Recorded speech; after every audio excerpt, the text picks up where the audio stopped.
Hey, welcome to today's video. I am going to be diving in with you today on homeschool curriculums that we've tried so far and just deep diving into what I've liked, what I haven't liked, what I recommend, and how we're going to be moving forward with these curriculums. Let's dive right in.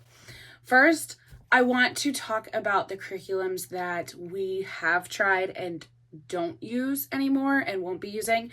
Some of them I don't have copies of them to show you in the video, so I'll just show a screenshot picture of what the curriculum looks like in the video because we don't use it anymore, so I got rid of it. Also, I want to preface that my daughter is 5. She will be 6 in October, and this is our first official year of homeschooling. The curriculums that I'm talking about today are preschool related, but some of them go into higher grades, so I'll dive into all that. So a curriculum that we have tried but we don't use anymore is All About Reading. This was intended to help kids be able to read better. It's literature centered, there's poetry, but the issue that I saw with it, so every single lesson is a letter, dives into a letter of the alphabet, how it sounds, how you write it, and so forth. And Gemma specifically doesn't do well with repetition in the sense that the lessons never change. Literally, they're kind of the same lessons and the same activities for every single letter. And she got bored very quickly. She didn't really benefit from it. I didn't enjoy it. It wasn't fun. So we don't use All About Reading anymore. Another one that we have tried, we've completed it, but are not using it again moving forward, is The Good and the Beautiful Preschool. The Good and the Beautiful, any curriculum, honestly. And I know that there's a lot of people who are like, what? Because there are millions of people who use The Good and the Beautiful and who love it. And I get that. But I have some very strong convictions towards the curriculum and the creators of the curriculum that have me no longer wanting to move forward with using it. So we've done the preschool book. She's fully completed it. And she did enjoy the book. She did learn. There was some repetition, very similar activities for certain letters and so forth. That's okay though. She did really well. She honestly finished this early. It's at the time of this recording of this YouTube video, it's January, and we started this in September. So she finished this pretty quickly and she did really well with it. However, I have some issues with the company itself and the creator. So I will say some positives to the preschool curriculum, at least, is the videos for the letter hand movements and sounds and so forth are really beneficial. Those are on YouTube. Activities are fun, and the lessons are really simply broke down. And most people that I've talked to who have done the preschool curriculum have loved the preschool curriculum. There are some moms that I've talked to who share similar restraints towards it as I.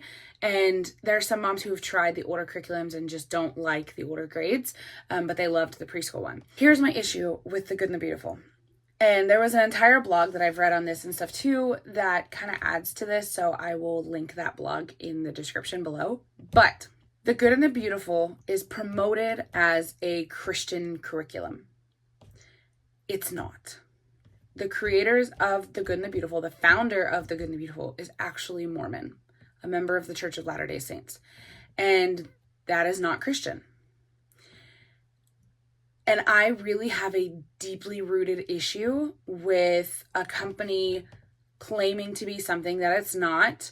It is a hook to grab as many Christian homeschooling families into it as possible. From what I've heard, most of the curriculum moving up into the grades is pretty secular.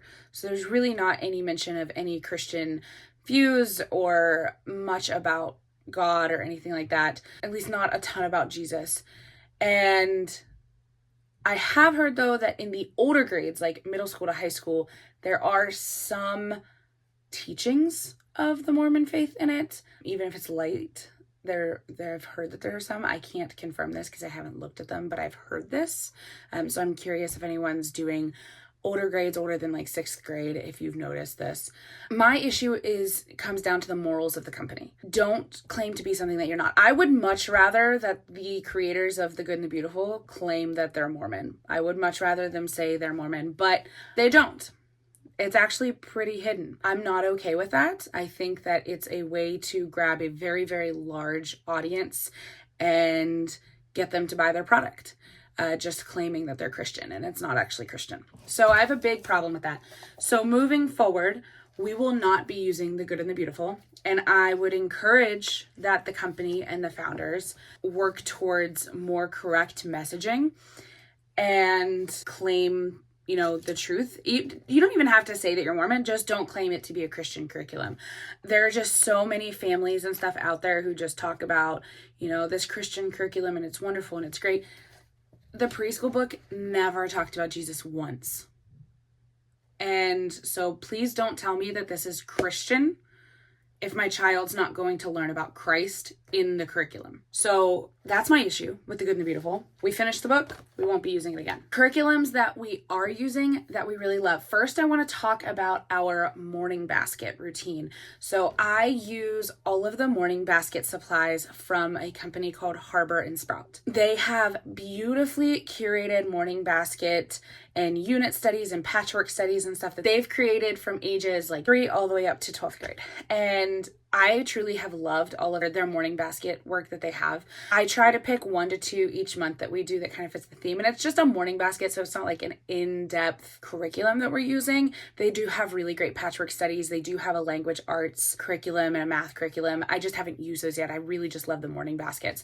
And so like for February coming up, I'm going to be grabbing their Valentine's bundle and doing all the Valentine's Day activities and stuff that they have for morning baskets because it's cute and it's on theme for the month and it's just kind of fun and it's something my daughter loves to wake up to. So we will be using that. And I do have a discount code for Harbor and Sprouts.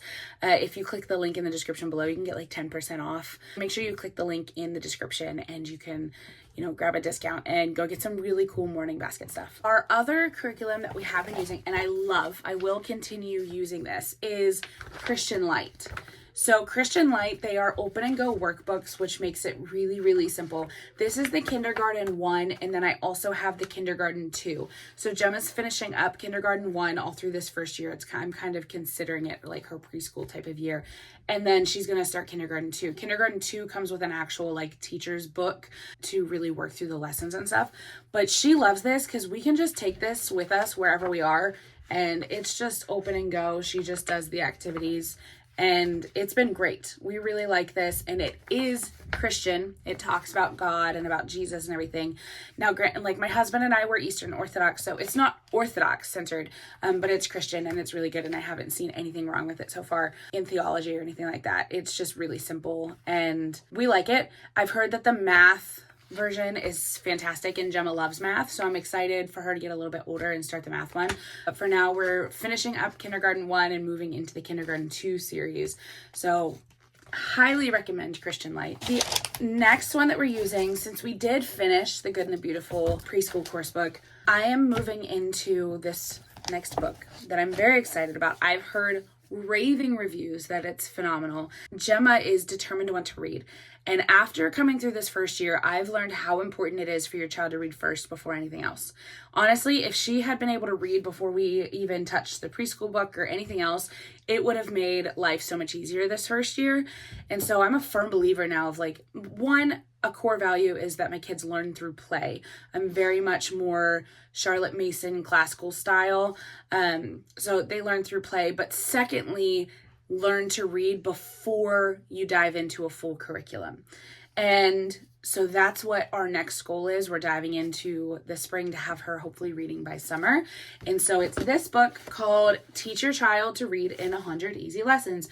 And I've heard amazing things. We're part of a Wild and Free co-op that has like 40 moms, and most of the moms in the group have used this and have loved it. Many of them have said they never even finished it because their children were proficient readers by the time they got like halfway through the book. So it's just like 20 minutes a day, 1 lesson a day, or you can do 2, like as many lessons as you want, and it helps your child read.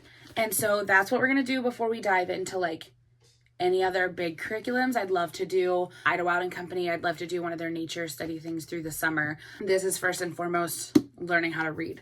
Now, our primary schooling is a classical education. And so we do have a big curriculum that goes with that, but it's for the entirety of her schooling until she's 12. So we are part of Classical Conversations. I'm actually the director of our local group. And so Gemma is in Foundations. And so Classical Conversations is our primary homeschooling curriculum, and we love it. If you haven't heard of classical education, You need to look into it. It's phenomenal. It's broken into 3 components. You have grammar, logic, and rhetoric. So the younger ages in CC specifically, if I say CC, I'm referring to classical conversations. In CC specifically, the grammar portion is ages 4 through 11. That's foundations. And we meet in the mornings from 9:15 to 12. And then from ages 8 to 11, you have essentials, which adds in the logic component. So everything they've memorized in grammar, that's what grammar is memorization. They're memorizing everything. Every verb, every noun, every adjective, all of their numbers, what the equations, like the equation symbols mean. They're memorizing Latin terms and Latin noun cases. They're memorizing different science facts and historical facts. Like, it's all memory work. In fact, like, most of it's just songs. It's a lot of songs. After you do this, right, you move into essentials. So you coincide foundations with essentials. When your child turns 8, they'll do foundations in the morning and then essentials in the afternoon. And essentials is whenever they add in the logic component. So all of the memory work they've just done, they're going to make it make sense. So they're going to start doing math equations after having memorized what all of these multiplication tables and addition and everything are. And they're going to start writing full essays and mini stories and stuff because they've memorized what all of the basic words mean and what kind of words they are and how they function and stuff. So then they start putting them together and using the logic to make it all make sense. And they do that from 8 to 11. Then at age 12, they start challenge. And challenge is all day long. It's the high school program. It goes from like 8th grade or 7th grade or 8th grade till senior year. And in challenge, that's whenever they add in the rhetoric component of a classical education. So all of the grammar that they've learned, all of the logic that they've now incorporated into it, the rhetoric is them getting to put their own creative spin on it, learning to discuss it, discern it, dispute it, etc. They start writing like actual short stories and in-depth essays and math equations and stuff, but like they have their own spin on it, their own opinion, and it's all really discussion based. The classes are really, really small. The whole day is just like you're discussing back and forth and you're debating different topics and stuff. So the 3 components, grammar, logic, and rhetoric. And when my husband and I first learned about classical style of education, which was before we had kids, we knew that was how we wanted our kids to learn. And so we do classical conversations. It's our primary. Yes, it's a curriculum. This is actually all of foundations. So there's 3 cycles, cycle 1, cycle 2, cycle 3. This whole year is cycle 1, next year cycle 2, and then cycle 3, and that goes back. Cycle 1 is all like ancient world and medieval world and stuff. I don't know what cycle 2 is yet. I haven't looked into it. And cycle 3 is all US history. So yes, it is a full curriculum, but it's all memory work right now. So we're just singing songs really and just doing like coloring pages. So she does do this, and it's our favorite and is our primary, and it will be what we stick with moving forward, God willing. I don't know if we'll always be with classical conversations. I do love it. I know we'll stick with a classical education moving forward. This is what we've tried so far. I know I don't have as much expertise into curriculums. Like, it is our first year. My daughter's doing preschool / kindergarten right now. But the good and the beautiful specifically is a pretty big topic that I know a lot of families have difficulty with, and there's a lot of controversy surrounding it right now. And so I wanted to give my opinion on the curriculum and why we're not moving forward on that, and then show you what we are using. So if you're new to homeschooling and your kids are young too and you're just getting into it, these are the ones that I really, really recommend. Try this book, Teach Your Child to Read in 100 Easy Lessons. Highly recommend Christian Light, the Harbor and Sprout Unit Studies, and then of course, classical conversations is our absolute favorite. I'm excited to see what we continue to learn throughout the years and more things that we add in. So of course, I will always update my YouTube videos, and I'll drop more as I continue to learn and we do more curriculums. And I'd love to hear feedback from you, any questions that you have about curriculums.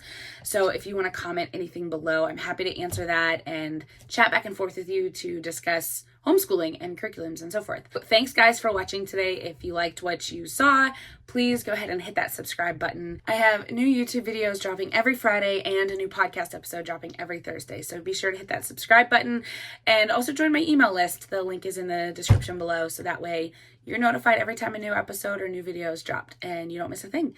So thanks guys for tuning in today, and I'll catch you next week. God bless.